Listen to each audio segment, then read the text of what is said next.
gonna show you. I've been trying to do this for the longest, y'all, so I'm a little bit frustrated again. All right, so I'm gonna show y'all how I put together the photo box. I'm actually gonna put it together this time, okay?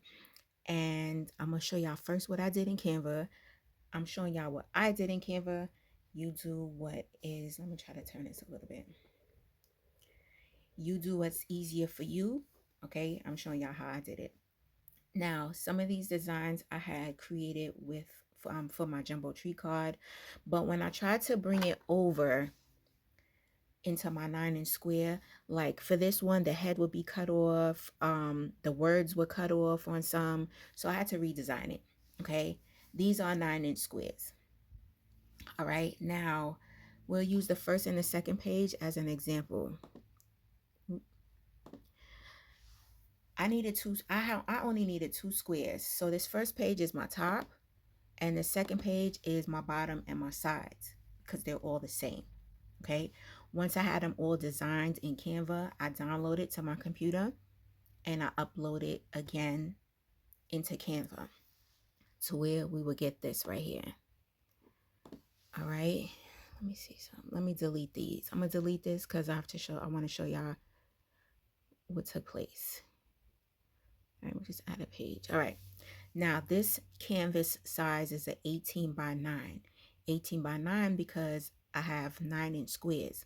So I need to fit 2 squares on this canvas, okay? I need to fit top, bottom, side, side.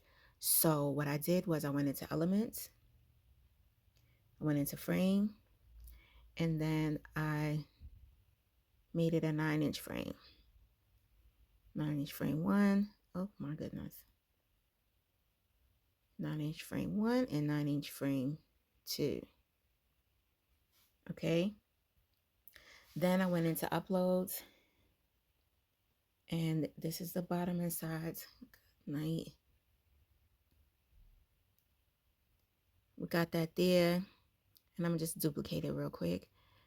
And then we're gonna go look for our top, which is right here. Okay, so this first page is the top and the bottom, and then let's go up. This second page are the sides.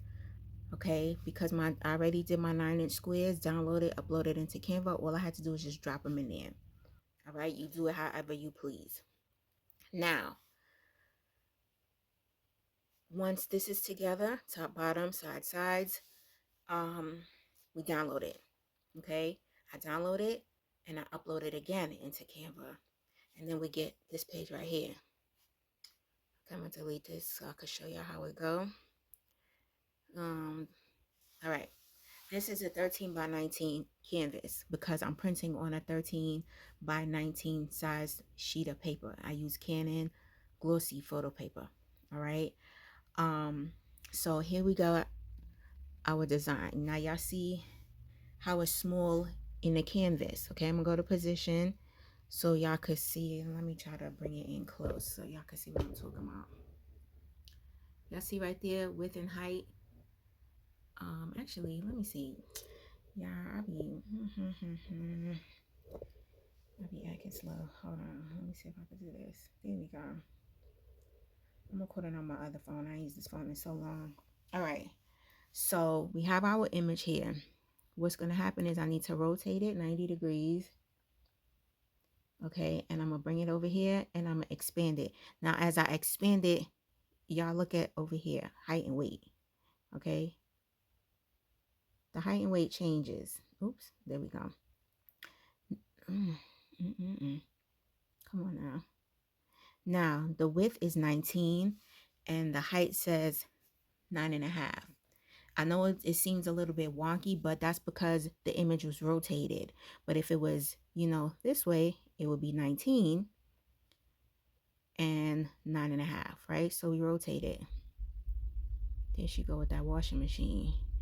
It's the washing machine or the dryer. I don't know if y'all can hear that, but she need to put something up under it. All right. Oh, I keep doing that. So this is our top. This is our bottom. Then we're gonna go add a page. We're gonna go to uploads, and then we're gonna get our sides. Okay, I'm going to position, and Y'all can see that. All right, everything looks good. I'm going to rotate it 90 degrees. I'm going to bring it over. And here we have 19 by 9.5. Okay. Now, when I made my my vending machine, okay, I was stressing because nothing was lining up. I thought I had all the sides were proper. That's what I thought, everything was good to go. And when I went to go put my vending machine together, I couldn't close the door because my shelves were too wide. The sides didn't fit on the bottom. It was like nothing was working. And so my boyfriend and his beautiful brain, and I think his cousin was here too, they both put their heads together and they just figured it out. Thank God for them, because I would have just tore the whole thing up and threw it in the garbage and sat down somewhere and cried. So they realized that my sides, my bottom, my shelves, they could not be like, no, hold on, let me take that back.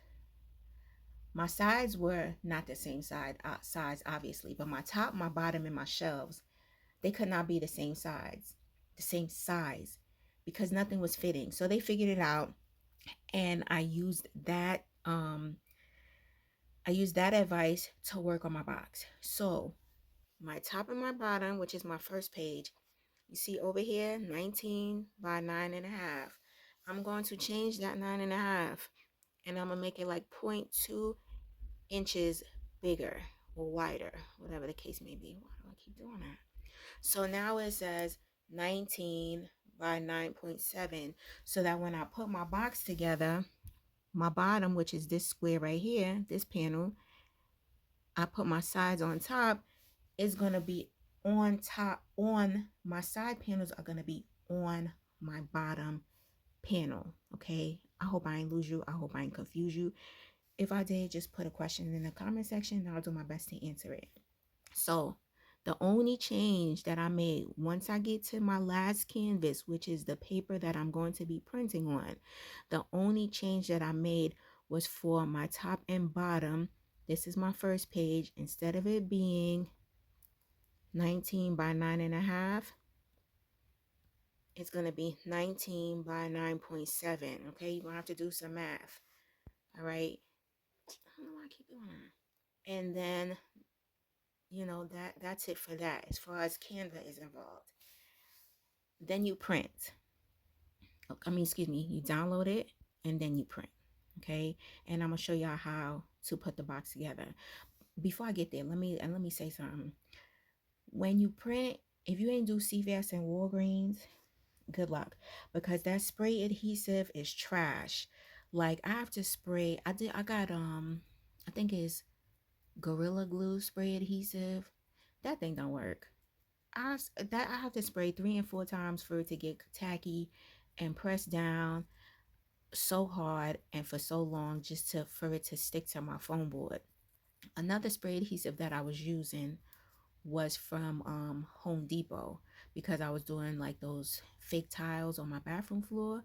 So I used that tile spray and it worked pretty fine. So if you're not able to do CVS, Walgreens, or you don't have sticker paper and you have like long sheets of paper like me, 13 by 19, I could not find it on Amazon. I'm pretty sure they have it, but I couldn't find it. So I would say go to Home Depot, go to Walmart, Lowe's, or whatever, or Amazon, and see if they got that spray adhesive that they put on them tiles to stick the tiles to the floor.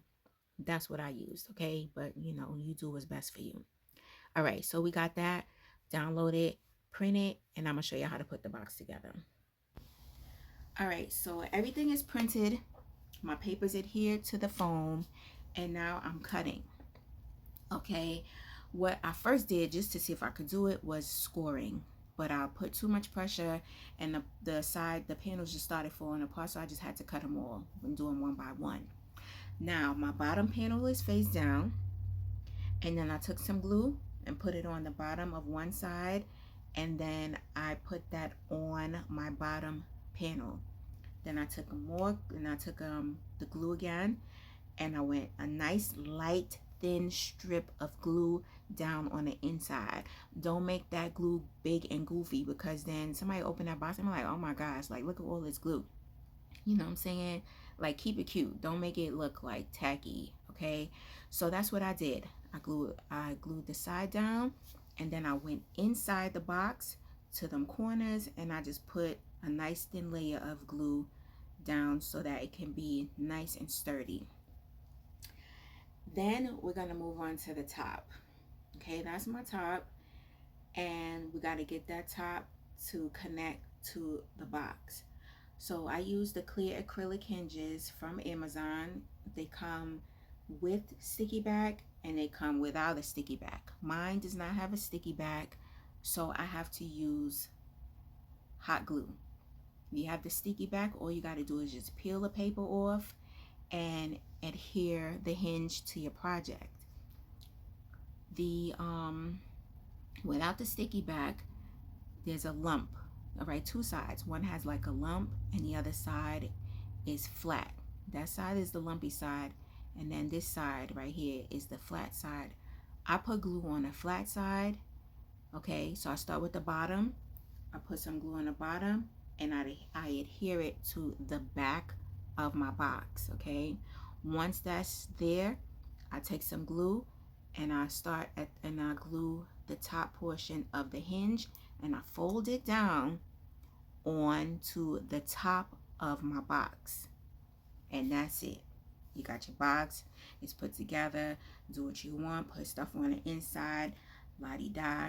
You got any questions, leave it in the comment section. I ain't show y'all the bottom because guess what, it's upside down. And that's it. I hope y'all enjoyed the video. Let me know if y'all got any questions in the comment section.